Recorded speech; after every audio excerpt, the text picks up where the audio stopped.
Hello friends, welcome to Sahajala points Telugu. ఈరోజు చాలా important topic discuss చేసుకుందాం. అది ఏంటంటే రెండో పెళ్లి గురించి. దీన్ని బైగమి అని కూడా అంటారు, అంటే రెండో వివాహం. ఈ వీడియోలో రెండో పెళ్లి చేసుకోవడం చట్టరీత్యా నేరమా కాదా, ఒకవేళ నేరమే అయితే ఎంత శిక్ష పడుతుంది, ఒకవేళ రెండో పెళ్లి చేసుకోవాలంటే ఎలాంటి అర్హత ఉండాలో క్లారిటీగా తెలుసుకుందాం. అలాగే ఇండియన్ పినల్ కోడ్, ఇది పాత చట్టం ఉండేది కదా, ఇప్పుడు కొత్తగా ఏమొచ్చింది, బిఎన్ఎస్ అంటే భారతీయ న్యాయ సంహిత. ఈ రెండిట్లో వచ్చిన మార్పులేంటో ఈ వీడియోలో తెలుసుకుందాం. ఈ భర్త లేదా భార్య వాళ్ళు బ్రతికున్నప్పుడు, అంటే వాళ్ళ జీవిత కాలంలో మళ్ళీ పెళ్లి చేసుకోవడం గురించి, అంటే సెకండ్ మ్యారేజ్ గురించి ఎక్కడ చెప్పున్నారు అనంటే భారతీయ న్యాయ సంహితలో సెక్షన్ 82లో చెప్పారనమాట. ఏమని అంటే marrying again during life time of husband or wife, అంటే హస్బెండ్ కానీ వైఫ్ కానీ భార్య కానీ భర్త కానీ బ్రతికున్నప్పుడు మళ్ళీ మ్యారేజ్ చేసుకోవడం గురించి ఈ సెక్షన్ 82 చెప్తుంది. ఏముంది ఈ సెక్షన్ 82లో అనంటే, మ్యారేజ్ జరిగిన వైఫ్ కానీ ఎవరైనా సరే తమ జీవిత భాగస్వామి బ్రతికి ఉండి వారిద్దరి మధ్య ఆ వివాహ సంబంధం, మ్యారిటల్ రిలేషన్షిప్ కొనసాగుతున్న టైంలో ఇంకొకరిని వివాహం చేసుకోవడం, దాన్ని పునర్వివాహం అని అంటారు. సో మళ్ళీ రీమ్యారేజ్ చేసుకున్నట్లయితే 7 సంవత్సరముల వరకు జైలు శిక్ష పడుతుంది. అంతేకాకుండా జరిమానా, ఫైన్ కూడా ఉంటుంది. సో సెకండ్ మ్యారేజ్ చేసుకుంటే 7 years పనిష్మెంట్. 7 అడుగులు తిరుగుతారు కదా హోమగుండం చుట్టూ, సో 7 అడుగులు తిరిగారు కాబట్టి 7 సంవత్సరాలు, ఇలా గుర్తుపెట్టుకోండి ఈజీగా. ఈ పనిష్మెంట్ అనేది ఓన్లీ పురుషునికి మాత్రమే పడుతుందా అనంటే అలా ఏం చెప్పలేదు చట్టంలో. ఒక పురుషుడు రెండో పెళ్లి చేసుకున్న 7 ఏళ్లే, ఒక స్త్రీ రెండో పెళ్లి చేసుకున్న 7 ఏళ్లే. అది ఎప్పుడు ఆల్రెడీ మ్యారీడ్ వైఫ్ కానీ హస్బెండ్ కానీ ఆల్రెడీ బతికి ఉండి సెకండ్ మ్యారేజ్ చేసుకుంటే వాళ్ళకి పడే శిక్ష 7 years అండ్ ఫైన్. ఇక్కడ 7 years అన్నప్పుడు 7 years లోపు ఎంతైనా ఉండొచ్చు. ఇది ఒకసారి గమనించండి, అది కోర్టు డిసైడ్ చేస్తుంది ఎన్ని ఇయర్స్ వేయాలి అని చెప్పి. 7 years లోపు ఎంతైనా పడవచ్చు. అండ్ ఫైన్ అనేది కూడా కోర్టు డిసైడ్ చేస్తుంది ఎంత అమౌంట్ ఇవ్వాలి అని చెప్పి. సో ఆ ఫ్యామిలీ కండిషన్స్ అవన్నీ బేస్ చేసుకొని అతను చేసిన నేరానికి కోర్టు ఎంత పనిష్మెంట్ ఇవ్వాలి అని చెప్పి డిసైడ్ చేస్తుంది.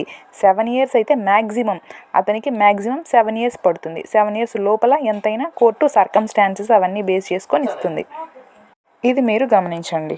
కానీ 2 సందర్భాలలో ఈ సెకండ్ మ్యారేజ్ చేసుకోవచ్చు. ఎప్పుడు అనంటే ఆల్రెడీ మ్యారేజ్ అయింది కదా, ఆ మ్యారేజ్ తప్పు, వాయిడ్ అని చెప్పి కోర్టు చెప్పాలి.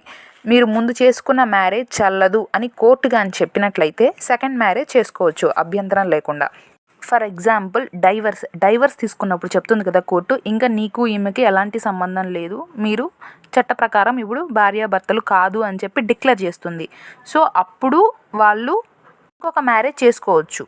సో ఇది నెంబర్ 1 రీజన్, అంటే కోర్టు చెప్తుంది మీరు వివాహం చేసుకోవచ్చు అని చెప్పి సెకండ్ టైం, అప్పుడు చేసుకోవచ్చు. ఇది మొదటిది. రెండవదిగా ఎప్పుడు అనంటే 7 సంవత్సరాల పాటు నిరంతరంగా దూరంగా ఉండాలన్నమాట.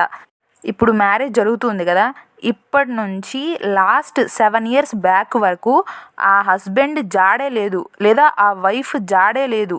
సో తెలియలేదు వాళ్ళు ఏమైపోయారో ఎవరికీ తెలీదు. సో అలాంటప్పుడు రెండో పెళ్లి చేసుకోవచ్చు. 7 సంవత్సరాలు ఆగి సెకండ్ మ్యారేజ్ అనేది చేసుకోవచ్చు. ఎందుకు ఆగాము ఈ 7 సంవత్సరాలు అనంటే, 7 సంవత్సరాలు హస్బెండ్ ఎక్కడికో వెళ్ళిపోయాడు, తెలియలేదు, అతని జాడి లేదు, వస్తానని ఏమి ఇంట్లో చెప్పలేదు. సో అప్పుడు ఆమె రెండో పెళ్లి చేసుకోవచ్చు. అలాగే హస్బెండ్కి కూడా ఈ ఎక్సెప్షన్ ఉందన్నమాట. అంటే వైఫ్ ఎక్కడికి వెళ్ళిందో తెలీదు, 7 yearsగా ఆమె కోసం వెతుకులాడుతున్నాడు, కంప్లైంట్ ఇస్తున్నాడు, ఏదేదో చేస్తున్నాడు, కానీ ఆమె జాడ ఊసే కనిపెట్టలేకపోయాడు. సో అలాంటప్పుడు రెండో పెళ్లి చేసుకోవచ్చు. రెండవదిగా ఈ సెక్షన్ ఇంకా ఏం చెప్తుందనంటే, సెకండ్ మ్యారేజ్ చేసుకున్నారు కదా వాళ్ళు నాకు ఆల్రెడీ మ్యారేజ్ అయ్యింది అని చెప్పి ఆ విషయం దాచిపెడితే 10 సంవత్సరాల వరకు శిక్ష ఉంటుంది అండ్ జరిమానా కూడా ఉంటుంది. మామూలుగా అయితే సెకండ్ మ్యారేజ్ చేసుకున్నందుకు 7 years, ఇది దాచిపెడితే నాకు ఆల్రెడీ మ్యారేజ్ అయ్యింది అని చెప్పి దాచిపెడితే 10 years అండ్ ఫైన్. సో ఇది చెప్పేది కొత్త చట్టం, భారతీయ న్యాయ సంహిత. అంటే దీనికంటే ముందు ఏదైనా యాక్ట్లో చెప్పుందా సెకండ్ మ్యారేజ్ గురించి అనంటే చెప్పారు. ఎక్కడ అనంటే ఇండియన్ పీనల్ కోడ్ 1860.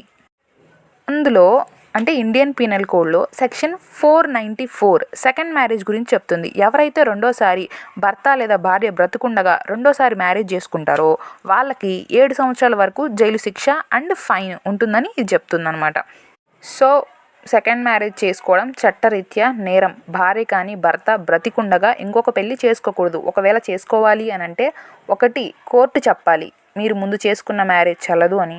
రెండవది వాళ్ళు 7 ఇయర్స్ కనిపించకుండా ఉండాలి.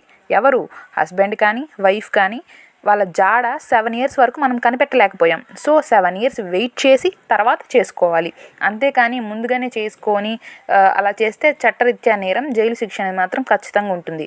ఈ మధ్య చాలా వీడియోస్లో కూడా కొంతమంది సెకండ్ మ్యారేజ్ చేసుకోవచ్చు, ఏం తప్పు కాదు అని చెప్తున్నారంట. కానీ మనకు చట్టంలో అయితే సెక్షన్ 82 బిఎన్ఎస్ భారతీయ న్యాయ సంహితలో సెక్షన్ 82 ప్రకారం వాళ్ళకి ఖచ్చితంగా 7 ఇయర్స్ వరకు ఇంప్రిజన్మెంట్ ఉంటుంది, అలాగే ఫైన్ కూడా ఉంటుంది. ఈ వీడియో మీకు నచ్చినట్లయితే లైక్ కొట్టి షేర్ చేసి సబ్స్క్రైబ్ చేసుకోండి. మరో వీడియోతో మళ్ళీ కలుద్దాం. Bye bye.